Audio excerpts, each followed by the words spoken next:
ஜிம்கானா நீ ஃபேமிலியோட பாருங்கண்ணா. செட்டு ஹோஸ்ட் பேண்ட் ரெடி இப்ப கெஸ்டோட பரப்பண்ணா.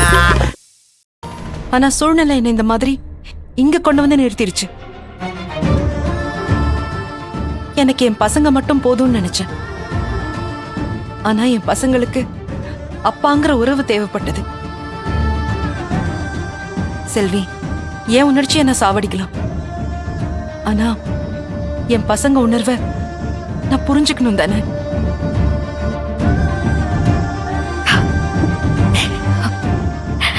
அக்கா,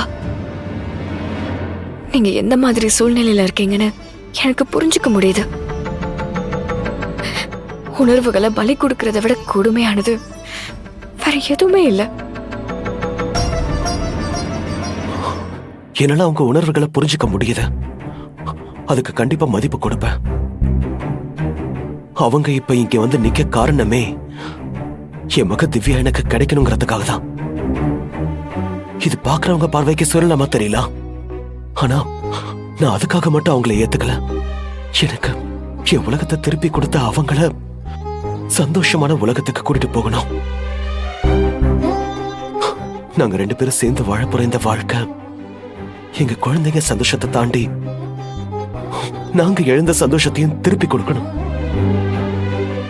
அவங்க அவங்களோட உணர்வுகளை தியாகம் பண்ணிட்டு தான் இந்த இடத்துல வந்து நிக்கிறாங்க. அதை நான் மதிக்கிறேன்.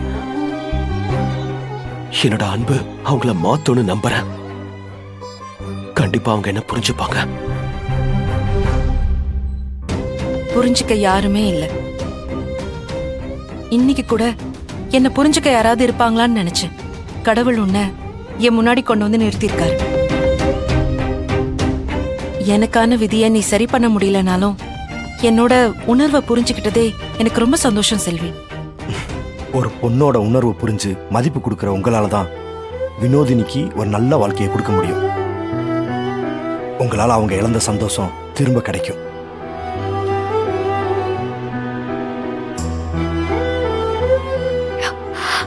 சந்தோஷம் உங்க முகத்துல வேணா இல்லாம இருக்கலாம். ஆனா சுத்தி இருக்கிறவங்க எல்லாருமே உங்க முடிவால ரொம்ப சந்தோஷமா இருக்காங்க. என் பிரச்சனையே அதுதான். யார் சந்தோஷத்துக்காக வாழறனோ அவங்களுக்கு என் கல்யாணம் தான் சந்தோஷங்கிறப்போ அந்த சந்தோஷத்தை கெடுக்க எனக்கு மனசு இல்லாம தான் நான் இங்க வரைக்கும் வந்திருக்கேன்.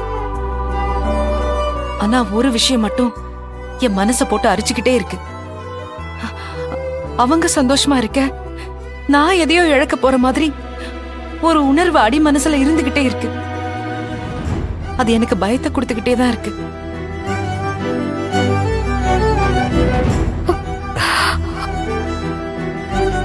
சார், பயப்படாதீங்க சார், தைரியமா இருங்க. நீங்க 2 பேரும் ஒண்ணு சேர்றதுக்கு நான் துணையா இருப்பேன் சார். வாழ்க்கையில முக்கியமே நல்ல துணை தான். அப்படி ஒருத்தவங்க கிடைச்சிட்டா பணங்காசு இல்லைன்னா கூட நாம சந்தோஷமா இருக்கலாம். எதை இழந்தாலும் தன்னம்பிக்கையா இருக்கலாம். அப்படி ஒரு துணை தான் செல்வி எனக்கு கிடைச்சிருக்காங்க. அதே மாதிரி உங்களுக்கும் வினோதினி இருப்பாங்க. நீங்களா அவங்களுக்கு நல்ல துணையா இருப்பீங்க. என்ன புரிஞ்சுக்கிட்டதுக்கு ரொம்ப தேங்க்ஸ் சார். தேங்க்ஸ் சொல்றதெல்லாம் இருக்கட்டும் சார். நீங்க எப்ப உங்க மனசுல இருக்கிறத சொல்ல போறீங்க? இப்ப எங்க சொல்ல, அதான் சொல்றப்பெல்லாம் தடங்களா வந்துருச்சு. விடிஞ்சா கல்யாணம் ஆக போகுது. விடுங்க, கல்யாணம் முடிஞ்சு பாத்துக்கலாம்.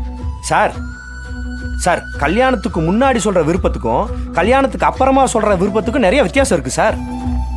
இது எப்படின்னா, பசிக்கு சாப்பிட்றதுக்கும் பசி அடங்குனதுக்கு அப்புறம் சாப்பிட்றதும் எப்படி இருக்கும்? இங்க பாருங்க, சொல்லாத காதல் கண்டிப்பா செல்லாது. முதல்ல நீங்க தைரியமா போய் உங்க விருப்பத்தை சொல்லுங்க. சார், நான் உங்க கூட இருக்கேன் சார்.